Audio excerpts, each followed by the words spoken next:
4 महिना अगाडि नेप्से 2900 मा थियो र आज 2630 को आसपासमा र गत 1 महिनादेखि यो 2600 के वरिपरि अड्किरहेको छ। अझ ठूलो पिक्चरमा 1 वर्ष अगाडिदेखि नै हेर्ने हो भनेदेखि यो झन् 2 वटा पोइन्ट बीच अड्किरहेको छ, 3000 र 2470। यति मात्र होइन, तपाईँ अलिकति अझै अगाडि जानुस् 2 वर्ष अगाडि, फेरि यो सबै अझ ठूलो 2टा पोइन्ट बीच अड्केको छ, 3050 र 2400। साथीभाइको ग्रुपमा चिया खाँदै यसो मार्केटको बारेमा कुरा गर्नुस्, एउटै कुरा सुन्न पाइन्छ, मार्केट त खतमै भयो, केही भइरहेको छैन, पैसा सबै फसिरहेको छ, अब यो मार्केटमा के गर्न सकिन्छ कि पनि कि सकिँदैन भन्ने कुराले पक्कै तपाईँ डराउनु भएको होला र होपलेस हुनुभएको होला। यस्तो खाले मार्केटमा अपर्च्युनिटी नै नहुने चाहिँ होइन, तर अपर्च्युनिटी अलिकति भिन्न खाले देखिन्छ। मतलब अपर्च्युनिटी अझै छ है, सेटअप अझै बाँकी छ, तर त्यो मान्छेको लागि जसले यो बुझ्न सक्छ। किनभने हरेक समयमा हरेक मार्केटमा एउटै कुरा दोहोरिन्छ, क्राउडले गिभ अप गर्छ र जो मान्छे टिकेर बस्यो उसले कमाउँछ। आजको भिडियोमा चाहिँ म तपाईलाई अहिलेको जस्तो मार्केट जुनलाई सबैले हेट गरिरहेको छन् यसमा के गर्न सकिन्छ त भन्ने कुरा बुझाउँछु। नमस्ते everyone, I am Supriya Sharma, chartered accountant and stock market trader. म तपाईलाई एउटा सिम्पल क्वेसन सोध्छु, एकदम अनेस्ट भएर आन्सर दिनु है। तपाईँ मार्केटमा बाई गर्नको लागि सबैभन्दा धेरै एक्साइटेड कति बेला हुनुहुन्छ? पक्कै पनि मार्केट ग्रीन भएको बेलामा, नेप्से उडिरहेको बेलामा, तपाईलाई साथीले आफ्नो प्रॉफिटको स्क्रिनशट पठाएको बेलामा, त्यो बेलामा तपाईले सेफ फिल गर्नुभएको थियो होला। र तपाईलाई सबैभन्दा धेरै किन्नको लागि डर लाग्ने समय चाहिँ कुन चाहिँ हो त? पक्कै पनि मार्केट झरिरहेको बेलामा अथवा अहिले जस्तो अड्किरहेको बेलामा नै हो। मान्छेहरूले मार्केट टपमा हुँदाखेरि सबैभन्दा सेफ फिल गर्छन् र मार्केट बटममा हुँदाखेरि चाहिँ सबैभन्दा डराइरहेका हुन्छन्, किनभने हामीलाई बाई नेचर नै कुनै कुरा एक्सपेन्सिभ छ भने त्यो किन्न मन लाग्छ र सस्तो कुराहरू अभोइड गर्न मन लाग्छ। हामीहरू मूर्ख भएर होइन कि, हाम्रो दिमाग नै त्यसरी बनेको छ नेचुरली नै कि कुनै पनि डेन्जरलाई सर्भाइभ गर्नको लागि, मार्केटमा ट्रेड गर्नको लागि होइन। त्यही भएर जब जब प्राइस घट्छ त्यो बेलामा दिमागले हामीलाई ठुल्ठुलो स्वरले यहाँबाट आफूले आफूलाई बचा भनेर सिकाउँछ, र जब प्राइस बढिरहेको हुन्छ त्यो बेलामा चाहिँ सबैजनाले जितिरहेको छन् त पनि घुस न त भनेर सिकाउँछ। किनभने हाम्रो दिमागले चाहिँ सेफ्टी खोजिरहेको हुन्छ, तर मार्केटमा सबैभन्दा सेफ फिल हुने बेला भनेको नै मार्केट टपमा हुँदाखेरि हो। त्यही भएर आज सबैभन्दा फर्स्टमा बुझ्नुपर्ने कुरा भनेको चाहिँ मार्केट भनेको चार्टको मात्र गेम चाहिँ होइन। जो मान्छेले त्यो चार्टलाई रिड गरिरहेको छ त्यो मान्छेले आफ्नो माइन्डलाई कसरी कन्ट्रोल गर्छ भन्ने कुरा पनि हो। मार्केट झर्दाखेरि अथवा रेन्ज गर्दाखेरि 100% मार्केट त खतमै भयो जस्तो हामीले फिल गर्छौँ, तर हामीले बिर्सिन्छौँ कि मार्केट त पहिला पनि धेरैचोटि झरेको थियो, धेरैचोटि रेन्जमा बसेको थियो, एकचोटि मात्र होइन बारम्बार। यो जुन हामीले बिर्सिरहेको छौँ हिस्ट्री, त्यो हिस्ट्रीलाई एकचोटि हेरौँ है त, रियालिटी चेक दिउँ आफ्नो डरलाई। एकचोटि यो मार्केटको बटमलाई हेर्नुहोस् त, बटममा हुँदाखेरि पक्कै पनि मान्छेहरूले एक्ज्याक्टली अहिले जे भनिरहेको छ त्यही नै भनिरहेको थियो होला, मार्केट खतमै भयो, अब फिर्ता आउँदैन, अब बढ्दैन।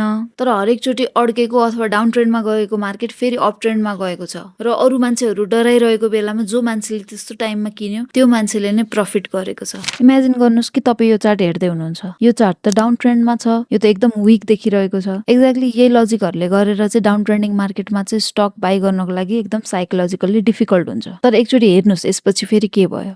बाँकी सबैजना मान्छेहरू डिमोटिभेट भएर मार्केटलाई हेर्नै छोडेको बेलामा जो मान्छेले राम्रोसँग स्टडी गर्यो मार्केटलाई त्यो मान्छेले नै अपर्च्युनिटी पायो। त्यस्तो खाले अपर्च्युनिटी चाहिँ मार्केट टपमा हुँदाखेरि चाहिँ आउँदैन, यस्तै बटमको बेलामा, डाउन ट्रेन्डको बेलामा नै त्यो खाले अपर्च्युनिटीहरू आउने हो। त्यही भएर चार्ट जहिले पनि विनै हो, मार्केट विनै हो, तर दुईटा कम्प्लिटली डिफरेन्ट रिजल्ट आउँछ र त्यो रिजल्ट भर पर्छ को मान्छेले कसरी त्यो चार्टलाई एनालाइज गरिरहेको छ भन्ने कुरामा। त्यो बटम, त्यो डिप भनेको चाहिँ कहिले पनि डेन्जर थिएन, त्यो भनेको चाहिँ डिस्काउन्टमा बाई गर्ने एउटा अपर्च्युनिटी थियो। अब तपाईले एउटा कुरा सोचिरहनु भएको होला कि नेप्से त अझै पनि विक नै छ, रेन्जमै छ, यस्तो विक भएको समयमा मैले किन बाई गर्ने? तर बिगिनरहरूले गर्ने एउटा मिस्टेक यहाँनिर पनि छ। उनीहरूले सोच्छन् कि नेप्से एउटा सिंगल मार्केट हो, नेप्से अप भयो भनेदेखि सबै चिज अप, नेप्से डाउन भयो भनेदेखि सबै चिज डाउन, जुन चाहिँ गलत हो। नेप्से भनेको एउटा इन्डेक्स हो, एभरेज हो सबै स्टकहरूको, र ओभरअलमा एभरेज घटिरहेको बेलामा अथवा नेप्से घटिरहेको बेलामा त्यसको भित्र यस्तो स्टक्सहरू पनि हुन्छन् जुन चाहिँ बिस्तारै चुपचाप बढिरहेको हुन्छन्। यो दुईवटा चार्टमा हेर्नुहोस्, स्क्रिनको लेफ्टतिर नेप्सेको चार्ट छ र राइटतिर एउटा स्टकको चार्ट छ।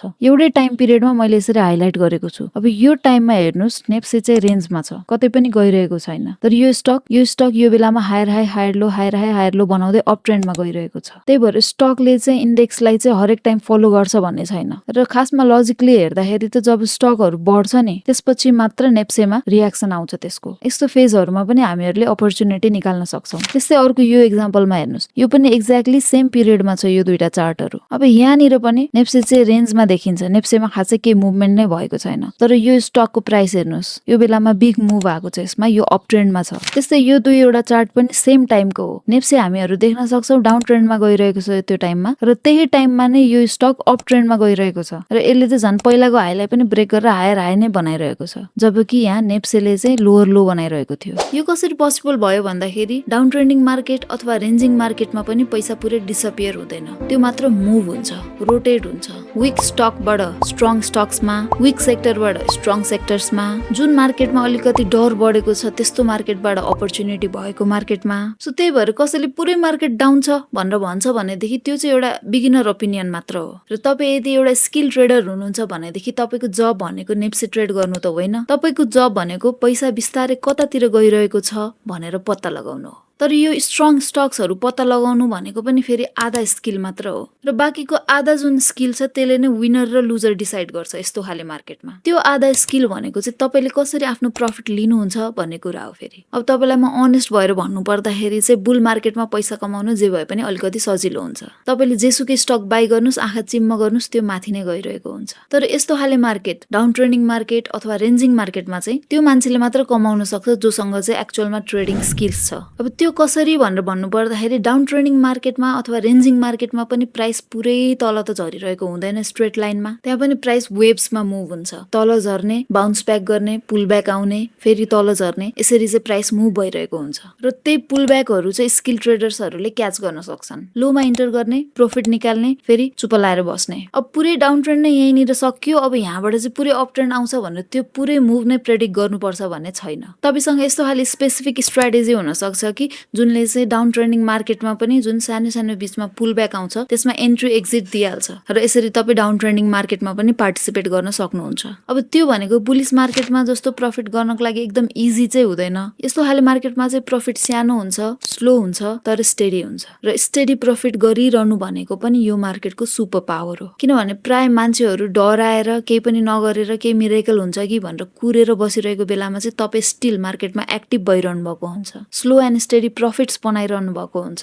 स्किल ट्रेडरको जब भनेको चाहिँ कस्तो खाले मार्केटमा हामी अहिले ट्रेड गरिरहेको छौँ त त्यो कुरा बुझेर चाहिँ त्यही अनुसार आफ्नो एक्सपेक्टेसन सेट गर्नु पर्यो, त्यही अनुसार आफ्नो स्ट्राटेजीलाई एडजस्ट गर्नु पर्यो। स्किल ट्रेडर स्ट्राटेजी भन्ने कुराले चाहिँ हामीलाई यो भिडियोको सबैभन्दा इम्पोर्टेन्ट पार्टमा लिएर आयो। डाउन ट्रेन्डिङ मार्केट अथवा रेन्जिङ मार्केट जसलाई प्राय मान्छेहरूले सरापिरहेको हुन्छ त्यो मार्केटले तपाईँको लागि एउटा इम्पोर्टेन्ट कुरा गरिरहेको हुन्छ जुन चाहिँ बुल मार्केटले कहिले पनि गर्न सक्दैन। अब यो पार्ट इम्पोर्टेन्ट छ, एकदम ध्यान दिएर सुन्नुहोस्। हरेक ट्रेडर जो चाहिँ एक्चुअलमा सक्सेसफुल भएको छ ऊ चाहिँ यस्तै खाले market phase, boring, slow, painful, योबाट गुज्रिसकेको छ। अब यस्तो खाले मार्केट फेजको एउटा ट्रुथ के छ भनेदेखि यो चाहिँ तपाईँलाई झन् तयारी गर्ने मौका हो। भनिन्छ नि बुल मार्केटले चाहिँ पैसा बनाउँछ, तर यस्तो खाले हार्ड मार्केटले चाहिँ रियल ट्रेडर्स बनाउँछ। यस्तो खाले बोरिङ मार्केटले चाहिँ तपाईँलाई एकदम पेसेन्ट हुनको लागि फोर्स नै गर्छ। यो मार्केटले तपाईँलाई फोर्स गर्छ आफ्नो स्किल्स बढाउनको लागि, किनभने यसमा किन्यो कि प्रफिट हुने भन्ने हुँदैन, यहाँनिर तपाईँको एक्चुअल स्किल्स नै काम लाग्छ। जो मान्छेले यस्तो खाले डिफिकल्ट मार्केटमा पनि आफ्नो स्किल्स, आफ्नो डिसिप्लिनले सर्भाइभ गरेर बस्छ त्यो मान्छे अब आउने बुल मार्केटमा जान्छ as a completely different person. So यो टाइम भनेको चाहिँ तपाईँले चार्टलाई स्टडी गर्नको लागि, आफ्नो स्ट्राटेजीलाई ब्याक टेस्ट गर्नको लागि युटिलाइज गर्नु पर्यो, र विक मार्केटमा पनि कस्तो खाले सेटअपहरू चाहिँ काम गर्दो रहेछ भन्ने कुरा आइडेन्टिफाई गर्नु पर्यो। तपाईँले आफ्नो वाच लिस्टहरू रेडी गरेर राख्नु पर्यो, र मार्केटले इजिली मुभ नदिएको बेलामा आफ्नो ट्रेडलाई कसरी म्यानेज गर्ने भन्ने कुरा बुझ्नु पर्यो। किनभने मार्केट फेरि अब स्ट्रङ बुलिस ट्रेन्डमा जाँदाखेरि चाहिँ त्यो बेलामा भर्खर सिक्न सुरु गर्नु त भएन नि, त्यो बेलामा त तपाईँ रेडी भएर बस्नु पर्यो। र यहाँबाट एउटा लास्ट तर सबैभन्दा इम्पोर्टेन्ट क्वेसन रेज हुन्छ कि कहिले चाहिँ आउँछ त त्यो स्ट्रङ बुल मार्केट। अब मार्केटको रिकभरीको बारेमा एउटा तितो सत्य के हो भनेदेखि बुल मार्केटले चाहिँ अनाउन्समेन्ट गरेर चाहिँ आउँदैन,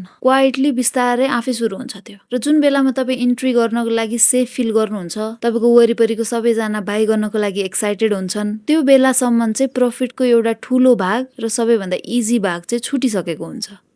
त्यही भएर एकचोटि सोच्नुहोस् कि जब बुल मार्केट आउँछ, र हिस्ट्रीदेखि हामीले हेरिसक्यौँ कि बुल मार्केट अवश्य नै आउँछ, त्यो बेलामा तपाईँले आफूले आफूलाई कहाँ देख्न चाहनुहुन्छ? तपाईँ चाहिँ ढिलो छिर्ने र महँगोमा किन्ने मध्येमा पर्न चाहनुहुन्छ कि अलरेडी किनिसकेर प्रफिटमा भएर अरू भन्दा अगाडि भएको हेर्न चाहनुहुन्छ? त्यो डिसिजन भनेको बुल मार्केट सुरु भएको दिनमा गर्ने डिसिजन होइन, त्यो डिसिजन आज अहिले गर्ने हो। यस्तो खाले बोरिङ मार्केटमा सबैजनाले क्विट गरिरहेको बेलामा, सबैजनाले डराइरहेको बेलामा। त्यही भएर क्वेसन भनेको मार्केटमा के भइरहेको छ भन्ने होइन, तपाईले चाहिँ के गरिरहनु भएको छ भन्ने चाहिँ एक्चुअल क्वेसन हो। सो त्यही भएर हामीले जति पनि कुरा डिस्कस गर्यौं त्यसको चाहिँ एउटा क्लियर प्लान बनाऊ। चार्टलाई मात्र कन्ट्रोल गर्ने होइन कि आफ्नो माइन्डलाई पनि कन्ट्रोल गर्नु पर्यो। डिप अथवा मार्केटको बटम भनेको चाहिँ कुनै एउटा डिजास्टर होइन, मार्केट खतमै भएको होइन, त्यो चाहिँ डिस्काउन्टमा बाई गर्नको लागि एउटा अपर्च्युनिटी हो। ओभरअल मार्केट डाउन भइरहेको बेलामा पनि बढ्ने खाली स्टक्सहरू पत्ता लगाउनु पर्यो। डाउन ट्रेन्डिङ मार्केट अथवा रेन्जिङ मार्केटमा पनि स्विङ्सहरुमा पुलब्याक्सहरुमा आफूले प्रफिट निकाल्न सक्ने खाली स्ट्र्याटेजी चाहिँ बनाएर रेडी हुनु पर्यो। र बुल मार्केट जुन बेला सुकै आए पनि त्यसको लागि चाहिने स्किल्सहरु चाहिँ बनाएर आफू चाहिँ रेडी हुनु पर्यो। So this is the whole game. Better trader बन्नको लागि चाहिँ मार्केट जहिले पनि बुलिश नै हुनु चाहिँ पर्दैन। अर्को बुल मार्केटले चाहिँ तपाई तयार हुनुहुन्छ कि हुनुहुन्न भनेर कुरेर बस्दैन, किनभने मार्केटको एउटा सिम्पल रुल छ, इम्पेशेन्ट मान्छेहरुबाट लिएर प्रिपेयर्ड मान्छेहरुलाई चाहिँ पे गर्ने। अब भिडमा जो मान्छे डराएर बसिरहेको छ